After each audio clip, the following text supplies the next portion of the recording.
I'm Sara McCombs, and I'm joining you from Boston, Massachusetts.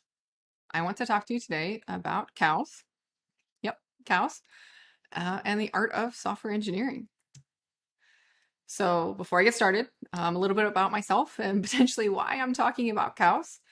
A little bit of my background. Coming out of high school, just like every high schooler, I was making decisions about what were my passions, where did I want to go in life, what did I want to do, what did I see myself being in 5 years, making those large, long plans. And I had two passions, really opposite ends of the spectrum, at least initially thought. Computer science and engineering, as well as agriculture and food supply management. I'm a total foodie.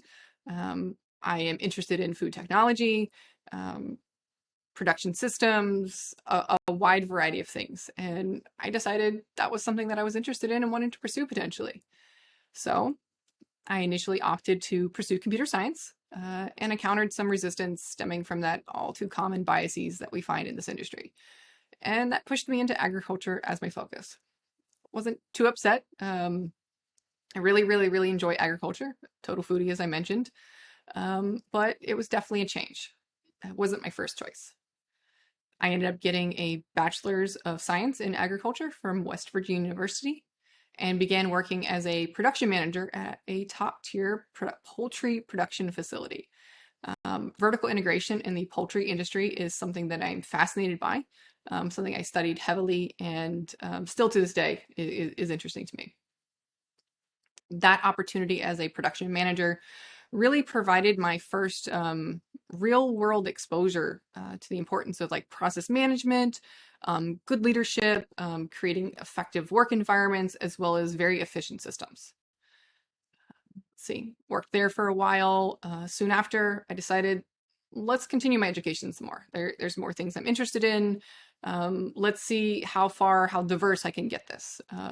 Things ranging from ag and natural resource law, land use and planning, niche marketing, basically anything related to agriculture, you name it, I pursued it. And I got my master's in agriculture. I ultimately, after graduating, began to perform research in the field, and that's actually where my passion for engineering was rekindled. So exposure to tech and, previously mentioned that tech crossover, it was a passion for me. It was a mixture of, the perfect world interests for me. Initially, most people wouldn't think that agriculture and technology have any business, working together, but there is that crossover appeal. And tech and any industry nowadays are more of a natural fit than most people think. So working in research, I ended up working with a lot of advanced technology systems, tools, ag tech companies that, supported the agricultural world and wanted to make it better. And I'm going to talk about that a little bit later. So a few more years pass, there's life, the world keeps spinning, and I have a daughter. That's definitely a life-changing event that got me thinking about a plethora of opportunities that I wanted to have for her in this world. Thinking about my own regrets, my own dreams, my own passion, questions that my daughter might ask me about, Mom, why did you become, what you became? What did you do in school? Why did you want to go to college? All of these questions that I was dreaming of an infant, asking me many years down the road. And I wanted to be prepared for the answers. But that was just the push that I needed to continue my path back into engineering. Living in West Virginia at the time, my options were pretty darn limited. I didn't want to go back to like WVU to get a full CS degree. I'd already gotten a bachelor's and a master's, and I very much know how to learn. But I went to Flatiron School. It enabled me to refresh my skill set and really dive into doing some consulting, some freelancing, and pouring myself into this industry really in any way possible. Obviously, this is a huge season of change for me. And I really, really, really, really started to appreciate the importance of community. For me, community was integral to getting to where I am today. Without community, without the support, without having my own personal cheerleaders, I don't think I would have been this successful. Actually, back up, I know I would have been this successful. I would have gotten in my own head. I would have talked myself out of it. I would have been like, I'm too old for this. Who does this at my age? And, you know, community got me there. And I want to support others as they go through very similar life transitions. So I became a very active member in many young, or new rather, dev communities, Virtual Coffee being probably the best example. After some time, I finally land my first full-time engineering role. I'm so excited. And, having the opportunity to reflect upon, my career transition, my past, my previous experiences working in with ag tech tools, I really, really have appreciated that while agriculture might not seem relatable or might seem like it's a completely, totally, separate world from technology, there is actually a tremendous benefit from one to the other. So career transitioners like myself, are sometimes unfairly penalized from employers, interviewers, recruiters, but we frequently have a lot of transferable skills and experience from prior careers, prior industries that are more relatable than you think.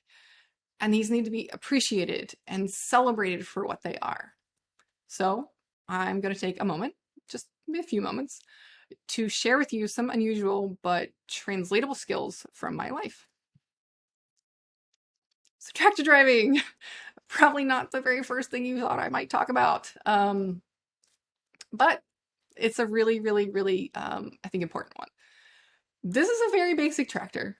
It's a common farm tool that most farms have, and it's required for a significant number of basic, routine, important, required, insert another, word there, task. This is, replaced the horse. It replaced your ability to move more than your weight, to be more efficient. It's exceptionally important. This one's a not so basic tractor. That is actually a picture of the inside cab from a very advanced combine that has more bells, switches, features, whistles, you name it, than really most cars nowadays. That particular piece of equipment will take a long training period to really understand and leverage everything. But tractors are a great example of incremental learning. You are not going to learn every single feature of a tractor, but instead you're going to focus on one thing at a time. So even knowing a single aspect, pictured here, moving a tractor and hay across the farm, for an example, allows you to add value to a farm team immediately. While this isn't, a heavy task or a really awesome task or the biggest feature, this ability to support basic and routine functions from nearly day one is important. You can't overlook it. It's something that adds value immediately. So how is this related? Well, you're not going to learn every piece of syntax in a code, in a language, or every feature part system in a code base all at once. You're going to start with a single task, a single issue, and you're going to build upon that knowledge as you go. You're going to learn one small corner of a code base. You're going to learn one small process for tasks. You're going to learn one small, repository potentially. And you're going to build on that. And having that mindset to look at it and compartmentalize features will allow you to contribute very, very, very quickly. So, second point, Cows can't talk, just in case you weren't sure. They can't tell us what's wrong. They can't, necessarily explain to us, say, excuse me, I have eaten something that I shouldn't. Can you please help me? I'm in, need of assistance. Instead, we have to have some pretty on point observation skills. We need to use any and all context clues to understand a situation.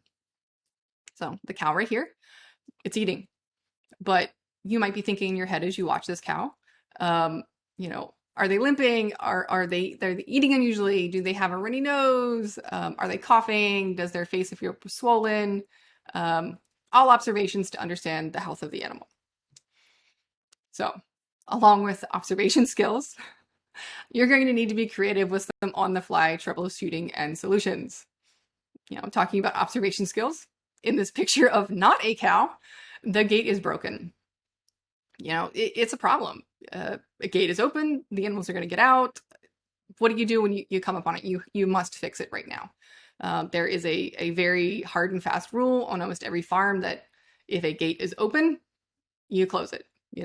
If something is, shut and locked, it should stay that way. Otherwise, animals get out. So a gate that can no longer stay shut is a serious problem. So in this particular picture, it's being held closed with some baling twine. In the background, that's a little bit hard to see behind the gate, the fence post that the gate's hanging on. There is actually some round bale netting that is acting as a segment for the fence.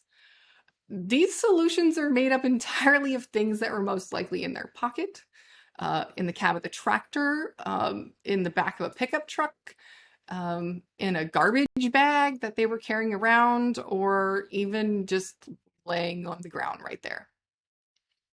It's a good solution though. It works. Here's another one. This particular one is definitely a little bit more of a creative MacGyver-like solution, although this potentially might be a little bit more long-term, and that's okay. That happens. Even in our code base, we sometimes deploy quick fixes, and well, a year later, that quick fix is still there because it works. So how does this relate? Well, when stuff breaks, you're going to work on the fly to figure things out.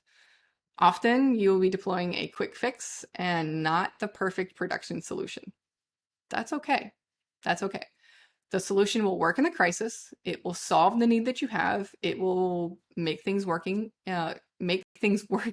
as normal again. And you can always refactor later. So next thing I want to talk about, calving, aka cows having babies. How is this relatable?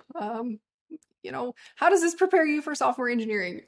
Well, on the farm, there's never a lack of long and hard days, and calving occurs just like random production-breaking bugs.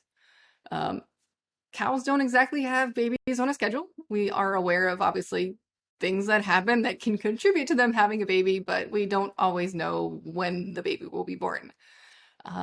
Calving teaches us to be adaptive to sudden chaos, which is sometimes very much a reality for software engineering. We may have plans, we may, be working on PRs, we may have a task, or really anything that we've outlined for that's what we're doing today. Sudden production downtime is going to change all that. Just like a cow suddenly having a baby. So good news for software engineering though. In most situations, and I say most, I'm sure that there's obviously edge cases here. In most situations, there isn't a life on the line just like there is in calving. So when a cow, has a baby, things can happen. There could be an emergency. The animal could be born the wrong way, just like, when women have babies.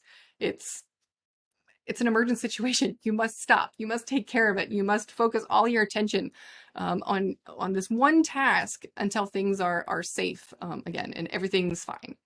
So calving is very much like software engineering. So Caltech or ag tech, either term works. Little bit of a story here. This particular picture is of a grow safe system. That's actually the brand, although I believe that they were recently acquired, purchased, merged. I fail to know the proper term, so it may not be labeled grow safe anymore. But this grow safe system is actually used to track feed intake for an individual cow. This system has a lot of moving parts. And, as you see, it's on a farm. It's not exactly clean. It's got some, daily maintenance issues that you have to take care of. But there's a lot of back and forth typically between, a farmer and GrowSafe to make sure the system is working as it should. So in this particular story that I'm sharing, GrowSafe made some recent code changes to improve data collection. But that wasn't exactly working. We were actually noticing the opposite, that we were losing data. So the feed that was put into the bins when compared to how much was eaten was too different. So obviously, as you see in the picture, there's some wastage. There is feed that is on the fins that separate the two tubs. There's feed that's on the load cells on the sides. There's feed that's on the ground in front of the bins.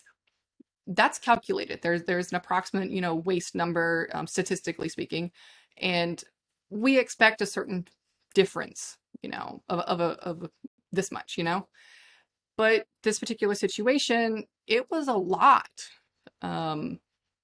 We couldn't account for it.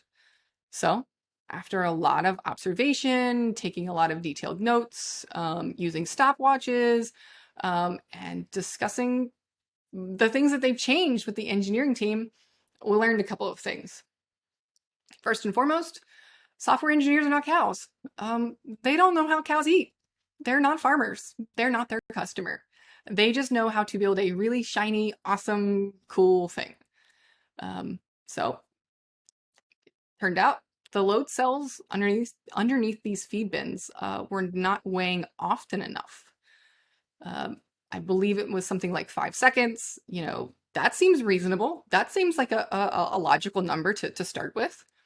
But it turns out cows can stick their head in this food bin, grab a bite of food, pull their head out, and then chew on it. And that means that mouthful of food doesn't get weighed. And if they do this 100 times 100 head of cattle across 60 to 70, nodes that we had, that's a lot of data discrepancy. That's a lot of data loss. So we were actually able to fix this situation. So talking with the engineers, educating them about their customers, educating them about how cows eat, showing them the observations that we made, the timings, the videos. We were able to fix this solution, and we were generally able to improve the product all through observation, really understanding the customer or the user.